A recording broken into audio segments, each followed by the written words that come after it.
विश्वानि देव सवितर्दुरितानि कराशुव यद्भद्रं तन्मे आसुव। मंचासीन पूज्यपाद स्वामी क्रमवीर जी महाराज और सभी हमारे मित्रजन इस मंच का बड़े ही कुशलता से संचालन कर रहे आचार्य अमन शास्त्री जी,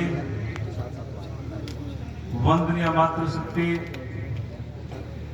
सभी हमारे विद्यार्थी छात्र छात्राएं, आर्य भद्र पुरुषों, बहुत ही सुंदर कार्यक्रम चल रहा है। थोड़ी सी बात मैं भी आपके बीच में रखता हूं। ऋषियों ने कहा सर्वेषामेव दानानां ब्रह्म दानम विशिष्यते। उन्होंने कहा, महर्षि मनु कहते हैं कि जितने भी दान हैं, अन्न, जल, पृथ्वी, गाय, स्वर्ण, वस्त्र आदि, इन सबसे जो उत्तम दान है वो विद्या का दान है। सबसे उत्तम दान विद्या का दान है। और कहा कि सबसे जो बड़ा शत्रु है वो अज्ञानता है। अज्ञानता से बड़ा कोई शत्रु संसार के अंदर नहीं है। महर्षि स्वामी दयानंद महाराज जी ने भी कहा कि संसार में सबसे बड़े दो शत्रु होते हैं, एक अविद्या और एक गरीबी। अविद्या दूर होती है विद्वानों के संसर्ग में, गुरुकुल में पढ़ करके, आचार्य के सानिध्य में, ब्रह्मचर्य के पालन से।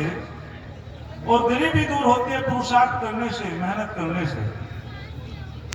अविद्या नेत्री सर्वे क्लेशानाम। महर्षि वेदव्यास जी कहते हैं योग दर्शन का भाष्य करते हुए कि हे संसार के लोगों, सबसे ज्यादा कलेश उस व्यक्ति को आते हैं जो अविद्या में फंस जाता है। अविद्या समस्त कलेशों की जननी है। हमें प्रयास करना चाहिए विद्या प्राप्ति का।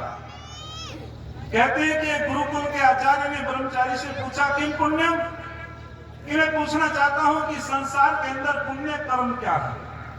अबोध बालक ने कहा आचार्य जी से कि आप ही बताओ गुरुदेव, मुझे तो पता नहीं। तो जब आचार्य ने कहा कि संसार के अंदर सबसे पुण्य क्रम जो होता है ब्रह्मचर्य का पालन, जो अपने जीवन में ब्रह्मचर्य का पालन करता है वह पुण्य कर्म करता है। और आचार्य कहते हैं कि जहां जिस स्थान पर वेदों का अध्ययन होता हो, परमपिता परमात्मा की उपासना होती हो, चरित्र का निर्माण होता हो, उस स्थान को आचार्य कुल कहते हैं, उस स्थान को गुरुकुल कहते हैं। वही मानव का निर्माण होता है गुरुकुलों में। आपने इतिहासों में, अखबारों में पढ़ा होगा, कोई भी गुरुकुल का ब्रह्मचारी या ब्रह्मचारिणी पढ़ करके आत्महत्या नहीं करते। लेकिन मैं बता दूं, अनेकों बच्चे कॉलेजों में पढ़ करके, एक मेरे साथ पढ़ने वाला विद्यार्थी था, हाई स्कूल में वो फेल हो गया। उसकी माता दौड़ करके आई, उसने कि भैया हमारे घर को आओ, क्या बात हो गई? कि मैं बेटा हाई स्कूल में फेल हो गया, देखा तो पंखे से उतारना पड़ा नीचे, फांसी के लिए, आत्महत्या करने के लिए तैयार हो गया था। क्यों? क्योंकि उनको आदर्शवादी शिक्षा नहीं मिलती। आदर्शवादी शिक्षा मिलती है तो गुरुकुलों में मिलती है। मैं आचार्य अमन शास्त्री जी और पूज्यपाद स्वामी क्रमवीर जी महाराज का विशेष धन्यवाद करना चाहता हूं कि संसार के अंदर सबसे बड़ा कार्य कर रहे हैं और वो भी गुरुकुल के माध्यम से कार्य कर रहे हैं। विद्या तो वास्तविक सा विद्या या विमुक्त, विद्या उसे कहते हैं जो हमें दुखों से छुड़ा दे, मुक्ति दिला दे। स्वामी जी से भी पूछा था, मुक्ति किसे कहते हैं? छूटने को। किससे छूटना चाहते हो? दुखों से। दुख क्यों आते हैं? बार बार जन्म से। बार बार जन्म क्यों होता है? अविद्या में पड़े रहने से। जब तक हम पुनरपि जननम पुनरपि मरणम पुनरपि जननी जठरे शयनम, जब तक हम विद्या को प्राप्त नहीं करेंगे, याद रखना, जब तक हम वेद विद्या को प्राप्त नहीं करेंगे, अविद्या में फंसे रहेंगे, हमारा बार बार जन्म होता रहेगा, बार बार मरण होता रहेगा और बार बार माता के गर्भ में शयन होता रहेगा। तो हमें विद्या प्राप्त करनी चाहिए। एक उदाहरण देकर के मैं अधिक न बोलते हुए, क्योंकि बहुत विद्वान, विशिष्ट विद्वान हमारे बीच में है, उनका आशीष वचन सबको मिलेगा। आचार्य चाणक्य ने भी बड़ी कमाल की बात कही, पुनर्वित्तम पुनर्मित्रम, पुनर्वित्तम पुनर्मित्रम न भार्या पुनर्मही, एतत् सर्वम पुनर्लभ्यम न शरीरम पुनः पुनः। उन्होंने कहा कि ये संसार के लोगों, आपको धन भी दोबारा से मिल सकता है, आपको मित्र भी, यदि एक मित्र नाराज हो गया तो दूसरा मिल सकता है, स्त्री भी यदि नाराज हो जाती है पत्नी, वो भी जो है आपको प्राप्त हो सकती है। लेकिन याद रखना संसार के लोगों, ये जो परमपिता परमात्मा ने मानव का चोला दिया है शुभ कर्म करने के लिए, ये बार बार यदि आप शुभ कर्म करते रहोगे तो बार बार आपको मिलेगा। यदि मानव के चोले को प्राप्त करके आप विद्या प्राप्त नहीं करोगे, आप संस्कारों को प्राप्त नहीं करोगे, आप धर्म को प्राप्त नहीं करोगे, ईश्वर का साक्षात्कार नहीं करोगे, तो आचार्य चाणक्य कहते हैं कि आपको दोबारा से धन भी प्राप्त हो सकता है, मित्र भी प्राप्त हो सकता है, लेकिन ये जो मानव का चोला बहुत सुंदर है, ये जरूरी नहीं कि दोबारा से प्राप्त हो जाए। तो इसे मानव चोले को धारण करके हमें शुभ कर्म करना चाहिए, अन्यथा हमारा बहुत बड़ा दुर्भाग्य है। वेद का मंत्र कहता है कि शोक है उन मनुष्यों के लिए जिनमें विद्या की रोशनी नहीं है, शोक है उन मनुष्यों के लिए जिनमें विद्या की रोशनी नहीं है, शोक है उन दंपति के लिए, दंपति जो पति पत्नी है, दंपति, शोक है उनके लिए, उनके जो विवाह संस्कार के बाद भी संतान नहीं है, शोक है उस प्रजा के लिए जिन्हें खाने पीने के लिए सामान नहीं है, और शोक है उस राष्ट्र के लिए जिस राष्ट्र का कोई राजा नहीं है। तो हम सभी को परमपिता परमात्मा से प्रार्थना करनी चाहिए, हे प्रभु, आपने ये मानव का चोला दिया है, वो शुभ कर्मों से मिला है, इस चोले को प्राप्त करके हमको विद्या प्राप्त करनी चाहिए और हमें अपना यह लोक भी सुधारना चाहिए, परलोक भी सुधारना चाहिए। कामधेनु गुणा विद्या फलदायिनी, आपने कामधेनु नाम की एक गाय सुनी होगी, और आगे बहुत सुंदर बात कहा, कहीं परवाह से मातृ सदृशी विद्या गुप्त धन स्मृतम।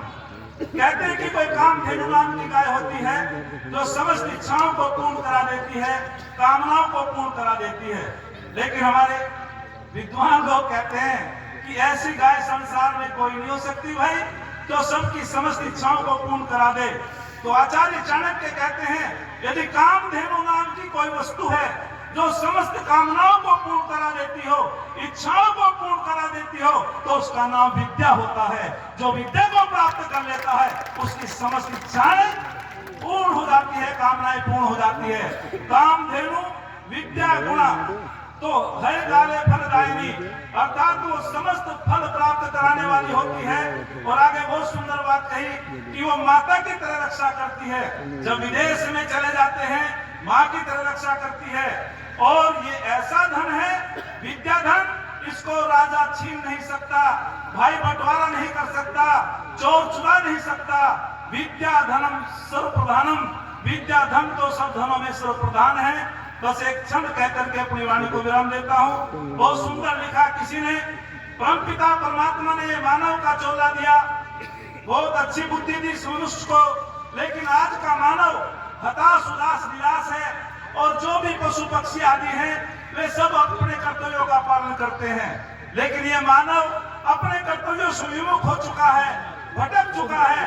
तो किसी ने कहा था कि कोयल का जो जीवन है वो भी अपने जीवन को संगीत जैसा जीती है। तो बहुत सुंदर उदाहरण देकर के कहा, जिंदगी के बारे में, जिंदगी क्या है, जीवन क्या है, जिंदगी को कैसे जीना चाहिए। तो हमें पक्षियों से भी एक शिक्षा मिलती है, कोयल को राग सी, पतंगे को चिराग सी, भंवरे को पराग सी लगती है जिंदगी। कोयल को राग सी, पतंगे को चिराग सी, भंवरे को पराग सी लगती है जिंदगी। चिड़िया को चहक सी, तितली को महक सी, मधुमक्खी को शहद सी लगती है जिंदगी, सूर्य को सविता सी, मछली को सरिता सी, पपिया को कविता सी लगती है जिंदगी, चकोर को शशि सी, पुष्प को हंसी सी और मनुष्य को फंसी सी लगती है जिंदगी, मनुष्य को फंसी सी लगती है जिंदगी। समय पर जो जाति सफलती नहीं है, समय पर जो जाति सफलती नहीं है, कभी उसकी हालत बदलती नहीं है। नहीं वो कौम जग में जिंदा रहने के काबिल जो चोट खा करके मचलती नहीं है, जो चोट खा करके मचलती नहीं है। एक क्षण कह करके मैं अपनी वाणी को विराम देता हूँ। मेरी साथ देंगे तालियों के माध्यम से, जोश के द्वारा। किसी ने बहुत सुंदर कहा है, अपना मुकद्दर जो शुभ है बनाते, अपना मुकद्दर जो शुभ है बनाते, दुनिया उनकी धुरी पर घूमती है, मेहनत ही जिनका धर्म कर्म है, सफलता उनके चरण चूमती है, सफलता उनके चरण चूमती है। यदि ओम सम आप लोगों का